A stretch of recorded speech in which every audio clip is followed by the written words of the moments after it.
Selamat pagi sahabat cerdas, bagaimana kabarnya? Tentu baik ya. Kali ini kita akan belajar tentang matematika bersama saya Kak Anggi hanya di Ruang Belajar.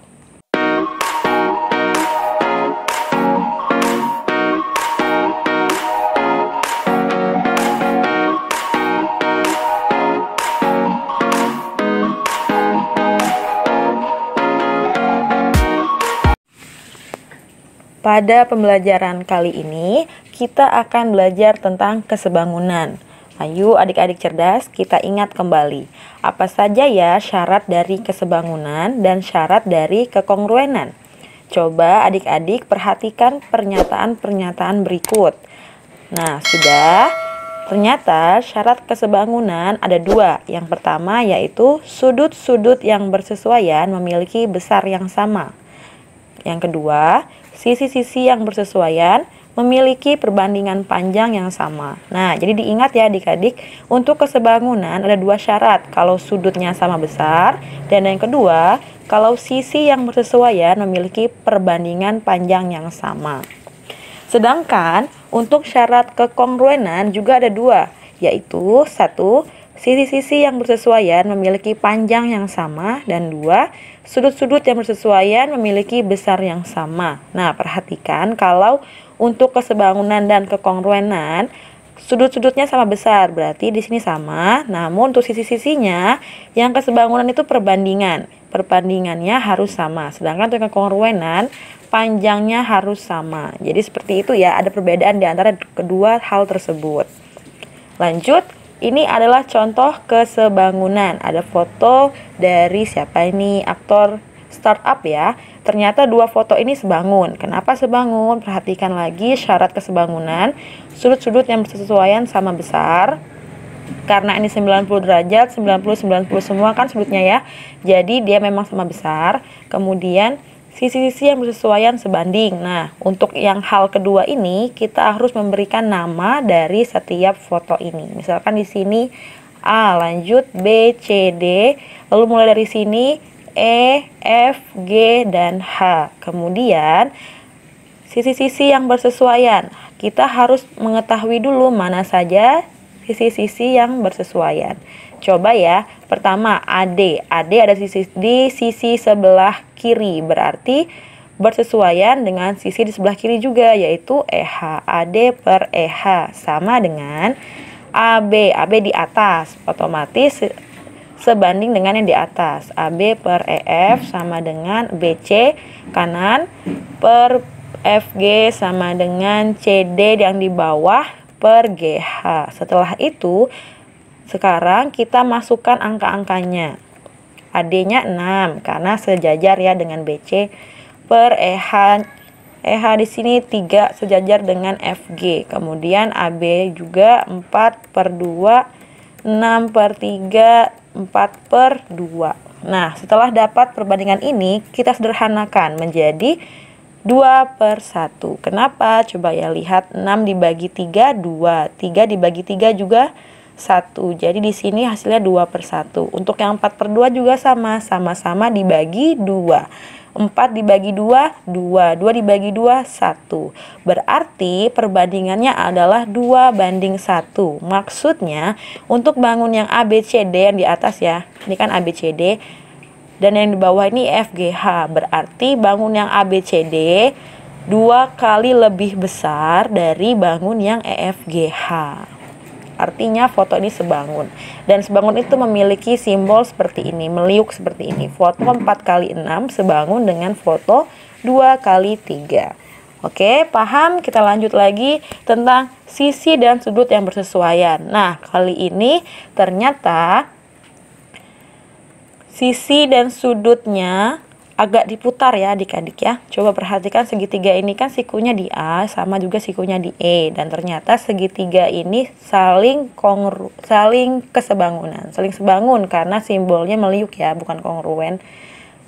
CAB. Kenapa kita tulis CAB bukan ABC? Nah, ini penjelasannya ya. CAB. Kita mulai sembarang dari atas. CAB sebangun dengan GEF. GEF. Kenapa bukan FEG atau EFG? Nah, ini dia.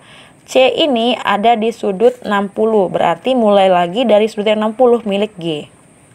Oke, kemudian A ini siku-siku. Berarti kita mulai lagi yang kedua dari yang siku-siku E, GE. Dan F ini 30 sesuai dengan yang B, 30 derajat. Berarti CAB sebangun dengan GEF. Sampai sini paham cara menamai segitiganya? Kita lanjut. Ternyata perbandingannya yang sesuai adalah CA per GE. Coba lihat CA per GE. 60 dari sudut 60 ke 90. Yang GE dari 60 ke 90 ya, sama. Berarti seperti itu ya cara menamainya. Jadi dari sudut mana ke mana. Bisa juga dari nama segitiga ini CA. Dari huruf depan ke huruf kedua. Ini juga sama, huruf depan, huruf kedua, GE. Nah, coba lagi kita ya. Sama dengan AB. AB kita lihat AB dari 30 ke 90. Kita tentukan di sini dari 30 F ke 90 E. Berarti bawahnya FE. Oke, EF. Terus kalau dengan namanya juga sama ya. AB yang kedua dengan yang ketiga, juga yang kedua dengan ketiga. Sama dengan CB. CB di sini CB. Berarti CB dari 60 ke 30. CB berarti sama dengan yang dari 60 ke 30, G ke F. Ya, CB ke pertama dengan yang ketiga, G ke F pertama dengan ketiga. Betul? Atau FG, sama saja ya. Nah, lanjut kita masukkan angka-angkanya.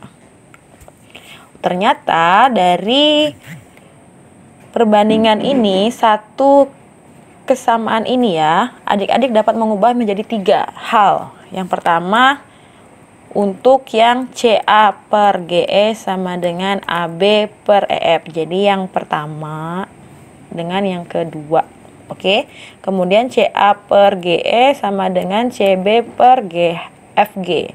CA per GE sama dengan CB per FG. Yang pertama dengan yang ketiga. Jadi satu kedua, satu ketiga. Setelah itu ada juga AB per EF sama dengan CB per FG.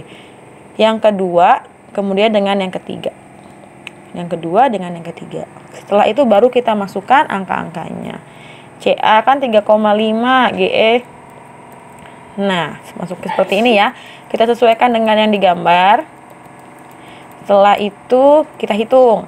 Nah, cara perhitungannya ada triknya nih adik-adik. Triknya yang pertama bisa bagi sama rata dulu ya. Yang sebelah kiri dengan kiri nih. Masing-masing dibagi 3,5. Jadi kan 3,5 bagi 3,5 1. Yang 7 dibagi 3,5 2. Jadi 1/2. Yang 4 juga sama ya. 4 dibagi 2, 4 dibagi 4, 8 dibagi 4. Jadi 1/2. Yang ini juga sama. 1/2, 1/2, 1/2, 1/2. Nah, berarti kedua segitiga ini memiliki perbandingan 1:2. Segitiga yang kecil lebih kecil setengah bagian ya daripada segitiga yang besar. Segitiga CAB dan segitiga GF ini sebangun. Oke, kalau dari sudutnya seperti apa? Ternyata ada 3 juga. Kalau sudutnya C yang 60 harus sama dengan sudut yang G yang 60. Sudut yang A, mana A? 90 derajat harus sama dengan yang E 90 derajat, dan sudut yang B 30 derajat harus sama dengan sudut yang F. Kalau dilihat dari namanya ini sesuai ya adik-adik. C ini yang pertama, G ini yang pertama. Jadi C sama G. A ini yang kedua, E yang kedua, A dengan E, B dan F ketiga dan yang ketiga. Jadi untuk menentukan sisi dan sudut yang bersesuaian pada segitiga sebangun, adik-adik bisa menggunakan namanya atau juga bisa melihat dari bangunnya, arahnya dari mana ke mana. Seperti itu. Next, kita akan menentukan panjang sisi dan besar sudut. Coba ya perhatikan, ini ada trapesium dan segitiga. Pertanyaannya berapa panjang PS? P ke S. P ke S. Oke, pertama kita lihat dulu mana yang sebanding. Nah, pertama PS per AD. Kenapa? Karena ada di sebelah kiri, PS sama AD, dan letaknya sama ya, panjangnya maksudnya dia yang tegak, sisi tegaknya, PS sama AD. Sama dengan SR yang di atas, sisi yang atas per sisi atas juga, berarti CD. Oke. PS belum ada berapa angkanya, per AD di sini 4. Kita masukkan 4 sama dengan SR-nya 12 per DC-nya 6. Sampai sini jelas. Nah, dalam menentukan hasilnya ada triknya juga di sini. Trik yang pertama, misalkan ada contoh A per B sama dengan C per D. Kalau arahnya lurus ya, atas, bawah, kanan, kiri, maka itu dibagi. Nah, perhatikan dulu, nanti saya jelaskan cara memakainya. Tapi kalau ada A per B, C per D dengan arah yang silang, berarti dikali. Coba dari sini. Ada 3 kemungkinan, bisa jadi adik-adik mengerjakannya seperti ini. Kita bagi dulu yang ini, 12 sama 6 kan lurus ya ke bawah. Nih kan kalau lurus ke bawah dibagi ya. Jadi 12 sama 6 sama-sama dibagi 6. 12 dibagi 6, 2. 6 dibagi 6, 1. Oke, dan cara yang kedua bisa jadi dia baginya yang bawah. Nih, contoh ya, yang bawah dibagi jadi 4 sama 6 sama-sama dibagi 2. 4 dibagi 2, 2, 6 dibagi 2, 3. Jadi bisa bagi yang atas bawah atau bawah bawah, asalkan dia lurus seperti ini. Oke? Atau bisa jadi juga langsung dikali. Nah, untuk langsung dikali nanti saya jelaskan ya. Nah, kemudian kalau dia disilang artinya dikali. PS kali 1 PS sama dengan 2 kali 4, 8 per 1. Jadi PS sama dengan 8. Untuk yang kedua juga sama. Kedua ini masih bisa dibagi ya, 12 per 3-nya. Jadi sama-sama dibagi 3, yaitu 4 per 1. Kemudian baru dikali. Jadi PS sama dengan 4 dikali 2 ke sini. 4 kali 2, 8 per 1. Jadi sama aja 8 ya. Kemudian untuk yang ketiga, ini langsung dikali silang. Jadi PS sama dengan 12 dikali 4. Nah, per 6. 6-nya tetap di sini. Nah, sama dengan 8 juga. Jadi tergantung ya adik-adik ingin mengerjakannya seperti apa. Bisa panjang, bisa juga sederhana. Tergantung dari pemikiran adik-adik lebih mudah yang mana. Seperti itu ya. Lanjut untuk yang nomor 2, ini mengenai besar sudutnya berapa. Coba kita lihat di A, B, C ini katanya saling kesebangun. Oke. Berarti di sini 40 sudah ada. Oke, 65 di sini 75. Otomatis kan di sini harusnya 75 sesuai dengan yang ini.